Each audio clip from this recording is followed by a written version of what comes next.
जय श्री चक्रधर स्वामी जी की। लीला क्रमांक 101। मेहकर में बोने भाइयों को दर्शन देकर सेवा स्वीकार। अंजनी गांव से दूसरे दिन प्रातः निकलने के उपरांत स्वामी पदाती परिभ्रमण करते हुए मेहकर नगर में पहुंचे। उस समय मध्याह्न का समय हो गया था। वस्त्र के नाम पर स्वामी ने कमर पर एक वस्त्र और श्री मुकुट पर एक रुमाल बांधा हुआ था। उनके मुख में पान था। उस नगर में बानेश्वर का एक मंदिर था। उस मंदिर के उत्तर भाग में बाहर ही एक महाद्वार था। उस महाद्वार के बाहर 2 चबूतरे बने हुए थे। उस द्वार के पूर्ववर्ती चबूतरे पर स्वामी पश्चिम की ओर मुख करके बैठ गए। उस बानेश्वर मंदिर के आंगन में तो बोने बाइयां अर्थात पूजा पाठ करने वाली विधवा स्त्रियां रहती थी। थोड़ी देर बाद वे दोनों भिक्षा करने के लिए उस आंगन के महाद्वार से बाहर निकली। वहां बाहर निकलते ही उन्होंने स्वामी के दर्शन किए। स्वामी की सुंदर सुकुमार और लावण्य में श्री मूर्ति को देखकर बोने भाइयों ने स्वामी से कहा, स्वामी, किस सौभाग्यशाली माता ने आपको जन्म दिया है?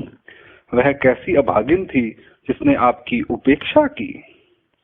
स्वामी कुछ भी बोले नहीं, चुपचाप बैठे रहे। फिर उन्होंने स्वामी से पूछा, भगवान, आप किस ओर से अथवा किस स्थान से आ रहे हैं? स्वामी ने मुख से बिना कुछ बोले ही श्री मुकुट के संकेत से बता दिया कि वे उधर से आ रहे हैं। बोने भाइयों ने स्वयं ही कहा, भगवान, आप विदर्भ प्रदेश से आ रहे हैं। इस पर स्वामी ने सिर हिलाकर कह दिया, हाँ। फिर बोने भाइयों ने स्वामी से उनका नाम पूछा तो स्वामी ने आगे से कुछ नहीं कहा। वे मौन धारण किए रहे। तब बोने भाइयों ने कहा, भगवान, आपको इस हम मौन देव इस नाम से संबोधित करें? इस बात को स्वामी ने अपने श्री मुकुट को हिलाकर स्वीकार कर लिया। फिर वे एक लड्डू और पानी ले आई और वह स्वामी को समर्पित किया। स्वामी ने उसमें से थोड़ा खाकर पानी पिया, पानी से मुख स्वच्छ किया। फिर उन भाइयों ने भगवान को मुख शुद्धि के लिए पान समर्पित किया। स्वामी उसे मुख में रखकर चबाने लगे। फिर वहां से भिक्षा के लिए निकलते समय बोने भाइयों ने स्वामी से प्रार्थना करते हुए कहा, मौन देव जी, हम भिक्षा लेने जा रही हैं। आज हमारी भिक्षा में लाए गए अन्न को आप कृपा करके स्वीकार करें जी। फिर वे शीघ्र ही वहां से निकलकर नगर से भिक्षा लेकर वापस आ गए।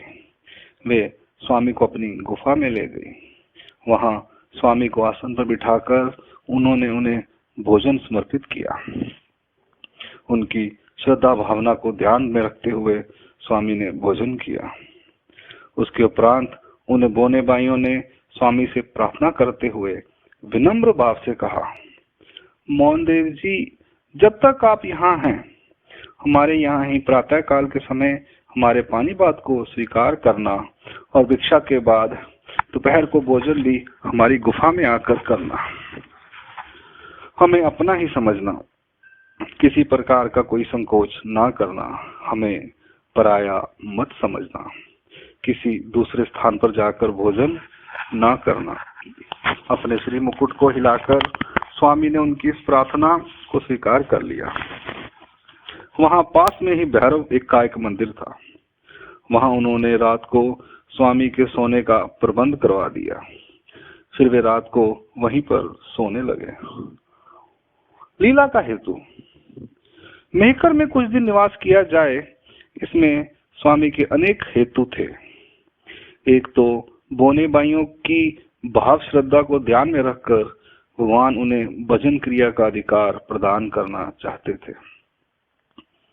मेहकर में कुछ दिन निवास किया जाए, इसमें स्वामी के अनेक हेतु थे। एक तो बोने भाइयों की भाव श्रद्धा को ध्यान में रखकर भगवान उन्हें भजन क्रिया का अधिकार प्रदान करना चाहते थे। दूसरी बात यह थी कि वहां पर विद्यमान जड़ चेतन पदार्थों को संबंध देकर स्वामी उन्हें देवताओं के सुख फल प्रदान करना चाहते थे। दूसरी बात यह थी कि वहां पर विद्यमान जड़ चेतन पदार्थों को संबंध देकर स्वामी उन्हें देवताओं के सुख फल प्रदान करना चाहते थे। तीसरी बात यह थी कि लीला, ग्रहणा और संबंध दान से जीवों को स्वामी द्वारा प्रदत्त सुख फल प्रदान करना चाहते थे। तीसरी बात यह थी कि लीला, ग्रहणा और संबंध दान से जीवों को परमेश्वर द्वारा प्रदत्त सुख फल प्रदान करना चाहते थे। चौथी यह कि पैठन में बाईसा को प्रेम साधन देने के समय की प्रतीक्षा की जाए, उनके त्रिदोषों को दूर करने का यहाँ चिंतन किया जाए। चौथी यह कि पैठन में बाईसा को प्रेम साधन देने के समय की प्रतीक्षा की जाए, उनके त्रिदोषों को दूर करने का यहाँ चिंतन किया जाए। अंक लीला क्रमांक 101 संपूर्ण हुई। लीला क्रमांक 102 नख शत उपद्रव के उपरांत बानेश्वर में अवस्थान। मेहकर में आने के उपरांत स्वामी रात को भैरव के मंदिर में सोते थे। यह मंदिर बाहर की तरफ था। एक दिन रात के समय जब स्वामी वहां सोए हुए थे तो वहां कुछ जुआरी आ गए। उन्होंने अंधेरे में हाथ मारकर देखा तो उनका हाथ स्वामी की गर्दन पर जाकर लगा। उन्होंने अपने हाथ के नाखूनों से उनके गले को खरोंच दिया। भगवान के पास कुछ भी नहीं था, इसलिए वे जुआरी चुपचाप वहां से चले गए। प्रातःकाल उठने के बाद स्वामी जब बोने भाइयों के पास गए तो वहां भोजन करते समय बोने भाइयों ने उनके गले पर खरोंचों को देखकर कहा, मोहनदेव जी, आपके गले पर खरोंचे कैसी हैं?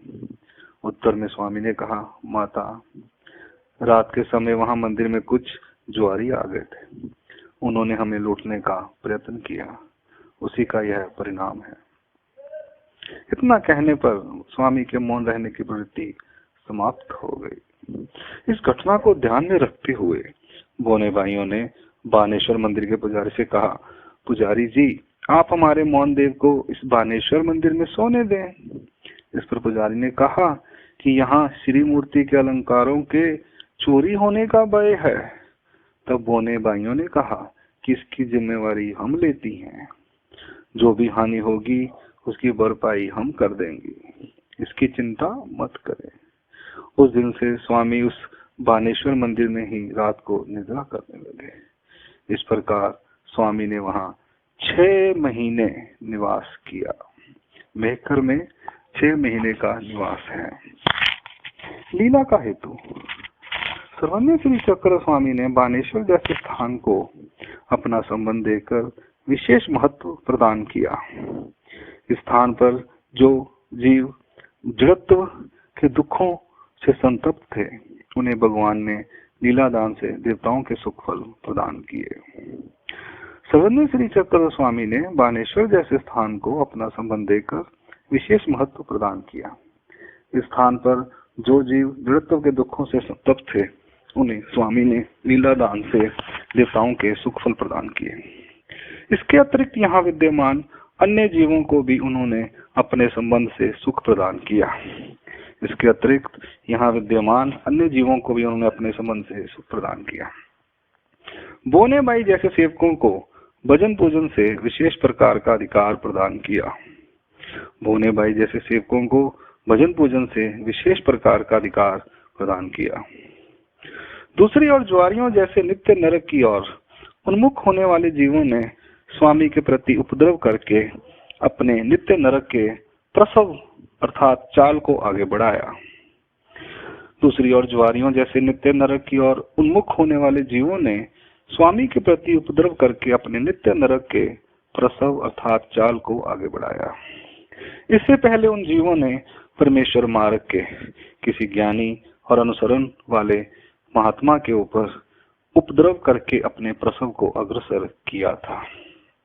इससे पहले उन जीवों ने परमेश्वर मार्ग के किसी ज्ञानी और अनुसरण वाले महात्मा के ऊपर उपद्रव करके अपने प्रसव को अग्रसर किया था। उसी के परिणाम स्वरूप वही नित्य नरक की क्रिया परमेश्वर के अवतार तक पहुंच गई। उसी के परिणाम स्वरूप वही नित्य नरक की क्रिया परमेश्वर के अवतार तक पहुंच गई। बोने भाइयों ने परमेश्वर अवतार को उस उपद्रव से सुरक्षा प्रदान करते हुए परमेश्वर की असीम प्रसन्नता को प्राप्त किया। भोने भाइयों ने परमेश्वर अवतार को उस उपद्रव से सुरक्षा प्रदान करते हुए परमेश्वर की असीम प्रसन्नता को प्राप्त किया। यह पुण्य के अधिकार को बढ़ाने की क्रिया थी। यह बोने भाइयों ने परमेश्वर अवतार को उस उपद्रव से सुरक्षा प्रदान करते हुए परमेश्वर की असीम प्रसन्नता को प्राप्त किया। यह पुण्य के अधिकार को बढ़ाने की क्रिया थी। लीला क्रमांक 102 संपूर्ण हुई। अंक श्री चक्रधर स्वामी की जय।